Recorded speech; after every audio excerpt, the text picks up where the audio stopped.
Chapter 23. Addicted to Danger. After hours of riding, Sierra knew they had to be getting close to their objective, but with the loss of the compass, they had no idea which direction they were heading. For most of the morning, she had guided the other two with the use of the sun, but now that it was approaching midday, she wasn't quite so sure. Exiting the woods into a small, open field, Sierra looked back to the others before speaking. "I need to find out what direction we are going, so let's take a break here for 15 minutes. More than happy to get off the horse, Carter rubbed his rear as he stared at his horse. "I swear that damn thing bounces me in the saddle just to get back at me for riding it. Why couldn't those assholes yesterday been driving something we could have used? You could have asked if you hadn't killed the one who was surrendering," Katie remarked. Picking up a stick, Sierra began sharpening the end of it with her pocket knife as she addressed the two, speaking a little too loudly. "Would you two go back about 100 yards the way we came?"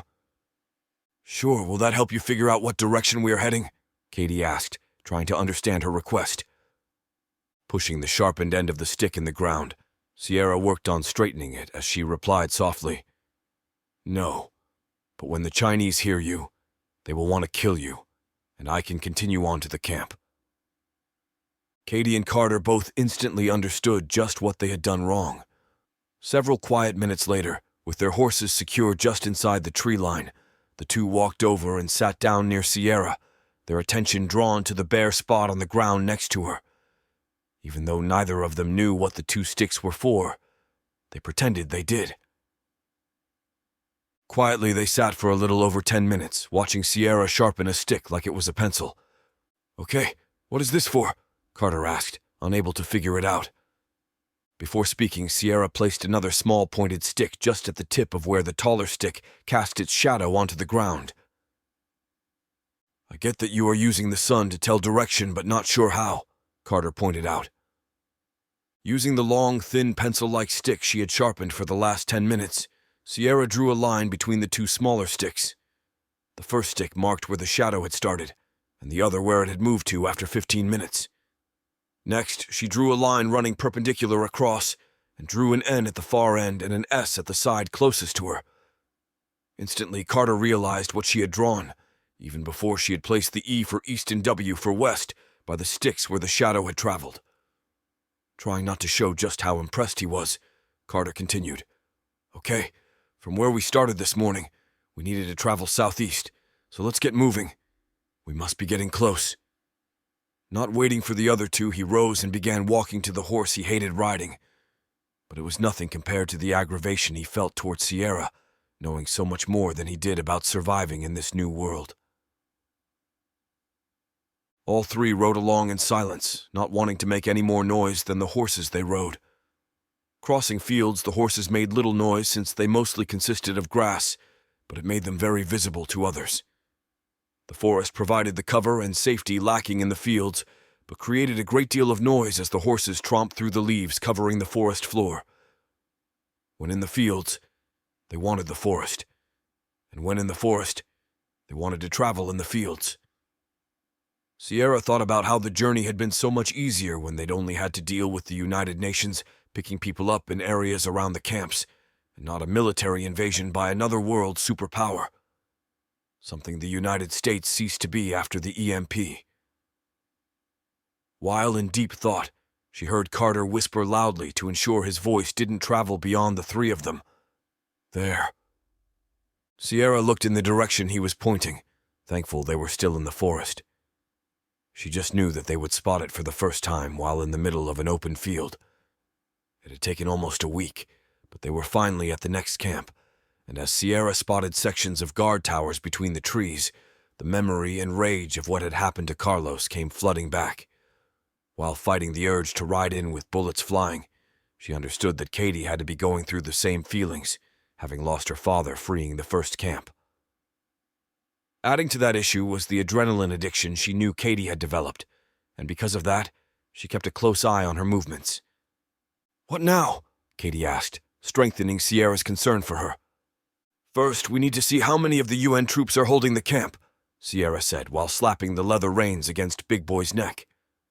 Almost as if the horse had read her mind, the large animal slowly moved forward with grace.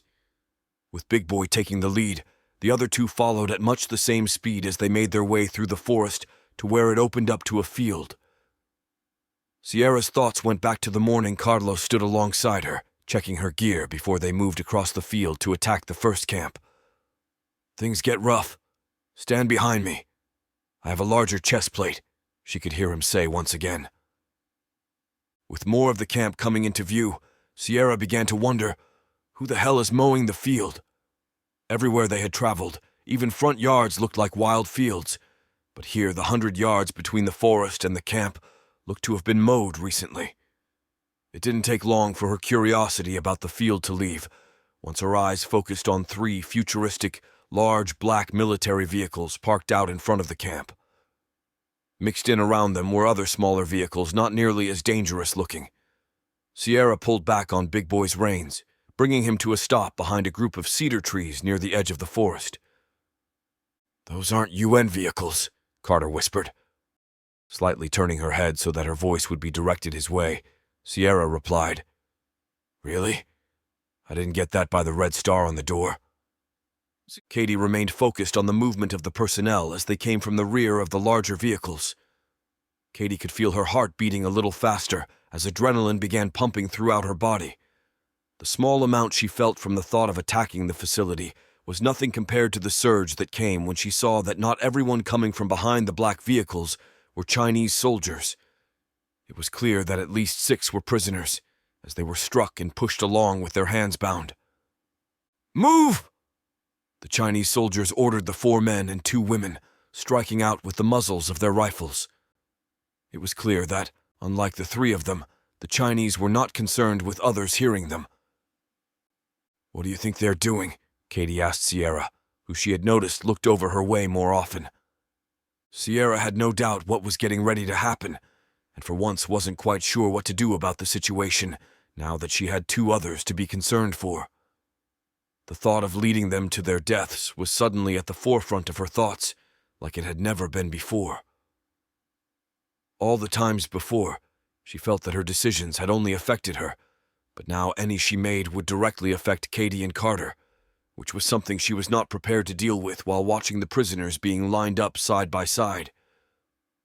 "You will tell me where your base of operation is located," a woman in military clothing said with an accent as she walked to the center and stood facing the line of prisoners. Sierra started getting a bad feeling, as if she had seen this in a movie and already knew what was going to happen next. Just then, it happened as in the memory of a non-existent movie. With a point of her finger to the man at the end of the line, one of the Chinese soldiers raised his rifle. The back of the man's head exploded outward onto the ground as the shot echoed into the distance. With the shot, Sierra's doubts were pushed aside as she began formulating a plan of action. "I will not repeat questions. However, you will be allowed 1 minute before answering. No answer from you will cause a need for me to respond. It will not be with another question, I assure you." The woman finished her statement by looking down at the body lying on the ground, with only a portion of the head remaining. "Now I ask you, where is your base of operation?" she asked, looking down to the watch on her left wrist, while preparing to point to the next prisoner to be executed with her right.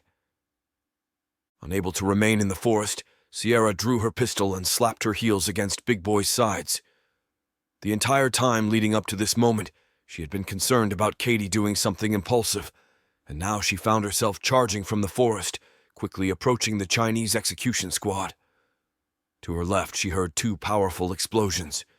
Taking a quick glance, she saw Katie with a smile on her face as she sent another bullet from her Ranger-proof carbine rifle, clearly satisfied she had traded out the shotgun. Sierra could tell they had caught the soldiers by surprise and watched 2 fall before the woman who seemed to be in charge began screaming something that she could assume meant, "Fire!" As the soldiers aimed in their direction, Sierra watched as the woman who had been giving the orders drew a pistol from her side and shot another prisoner. Feeling the anger inside of her wanting to strike out, Sierra slapped the reins hard against Big Boy's neck, urging him up to a speed she had never felt him run before. Firing at soldiers as the horse ran, she wanted nothing more than to crush the woman beneath his large hooves. Sierra watched the Chinese woman direct her aim to her as 3 other soldiers ran up behind her from a nearby vehicle that looked half jeep, half dune buggy. Not caring about the 3 soldiers focused on crushing the woman, Sierra slapped the reins once again to Big Boy's neck, only this time, instead of running faster, he let out a loud scream as he raised his front legs into the air as he came to a quick stop. Not sure what was happening, Sierra could feel him falling to his rear. Holding tight to the saddle horn with one hand, she jumped off the back of the animal while firing at one of the 3 soldiers she could see. Off to the side, she saw the woman lying on the ground with blood running from her head, where she had met the steel shoe of Big Boy's hoof, and it brought a smile to her face. Feeling Big Boy rocking forward rather than continuing to fall back as she had feared before dismounting, Sierra used his momentum forward to jump back into the saddle. With everything moving so fast and unplanned, Sierra had no idea where the other 2 were as she took aim at a Chinese soldier only to watch him fall before pulling the trigger. Looking around, she could see Katie lower her rifle with a smile on her face as she held out her hand to one of the female prisoners. "Jump on!" she heard Katie scream as the woman quickly ran over and climbed up the side of her horse with Katie's help. Though she could not see them, Sierra just imagined the number of soldiers moving their way from the camp and felt the sudden urge to get out of the area. Just past Katie, she could see one of the prisoners standing on top of the mound of dirt that was going to be used to bury their bodies once the questioning was over. Quickly, she directed Big Boy toward him, and as she neared, he dropped the rifle in his bound-together hands in preparation to jump in behind her as she passed. By standing on the mound of dirt, the man was able to slide easily onto the horse, but as they picked up speed and the bouncing started, Sierra felt Big Boy struggling a little with the extra weight. Sierra followed Katie, who had started riding off after seeing her pick up one of the prisoners. Looking to the rear, she hoped Carter had noticed their retreat from the camp, but instead all she saw was his horse running off in another direction without him on the back, as a sick feeling came over her.